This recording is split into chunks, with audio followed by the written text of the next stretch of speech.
Good day everyone, mga friends. Shout out sa lahat ng mga viewers, sa mga new followers, sa mga friends ko dyan. Magandang araw sa inyo lahat. Welcome to Bible Story for today's video, mga friends. Balikan natin yung mga araw na si Moses ay nakilala niya ang Panginoon at ng mga oras na yon, nalaman niya na siya pala ay tinawag ng Panginoon. Sa panahong yun, mga friends, si Moses ay caretaker ng mga karnero ni Jethro, ang kanyang biyanan. Then, sila ay magpunta doon sa bukid. Dala ang kanyang mga alagang karnero para sila doon ay makahanap ng makakain.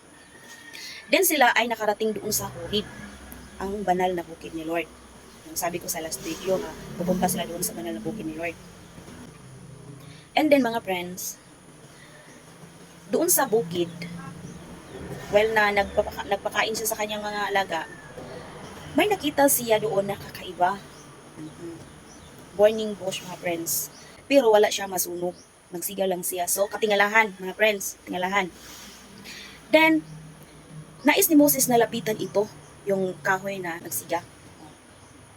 Nang siya ay malapit na doon, may boses siyang narinig. Sabi ng boses, Moses, Moses, hubarin mo ang iyong sandalyas dahil nandito ka sa banal na lugar. At si Moses naman ay hinubad niya ang kanyang sandalyas. And then sa oras na yon, pinakilala ni Lord ang kanyang sarili doon kay Moses. No? Sabi niya, ako ang Diyos ni Abraham, ako ang Diyos ni Isaac, ako ang Diyos ni Jacob. Sabi ni Lord sa kanya.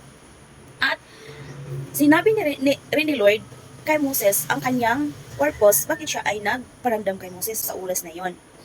So, mga friends, may babasahin ako na linya doon sa Exodus chapter 3 verse 7. Unya mingon ang Ginoo, nakita ko ang kalisdanan sa akong katawhan didto sa Ehipto. O nadungog ko ang ilang pagpakitabang tungod sa pagdaog-daog kanila sa ilang mga agalon. Nasayod ako sa ilang mga pag-antos. Yun ang purpose bakit siya ay nagparamdam kay Moses, dahil naawa siya sa kanyang mga tauhan doon sa Egypt. Tinawag niya si Moses na para maging leader. Ay sabi niya, papuntahin kita doon at i-lead mo ang mga tao para kayo ay pumunta doon sa bukid na banal para magsamba sa akin. So, yan ang sabi ni Lord sa kanya. And then, yun nga mga friends, no? Sabi ni Moses na, bakit ako? Anong ako man? Kinsa man ko? So, may akong mahimo. No? Daghang mga reason si Moses, mga friends, ayaw niyang pumunta doon sa utos ni Lord sa kanya. Pero si Lord, may promise sa kanya, no? Sa ganun pa rin mga friends, Exodus chapter 3 verse 12 mga friends, sabi niya doon, ang Diyos mitubag, ubanan ko ikaw, ug inigdala mo na sa katawhan gawa sa Ehipto, simbahon ako ninyo, dinhi ni ining bukira, mao kini ang matuod, nagipadala ko ikaw.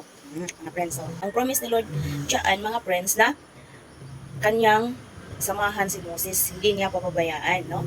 So, kahit anong mangyari sa oras na yon, while nailid niya ang mga tauhan niya, hindi siya pababayaan ni Lord kasi si Lord ang nagpadala sa kanya doon. Okay. So, dito na lang muna mga friends ang story ito. At kung gusto niyo ang storyang ito, mga friends, salamat sa pag-follow ninyo sa akin at salamat sa pag-support ninyo sa akin, mga friends, no, sa panonood ninyo sa aking mga short videos. Abangan niyo mga friends ang susunod ko na story. No? Marami pa tayong mga malalaman at maririnig sa story ito, mga friends. Sa life ni Moses, mga friends. Okay, bye-bye everyone and thank you for watching. God bless, God bless, God bless everyone.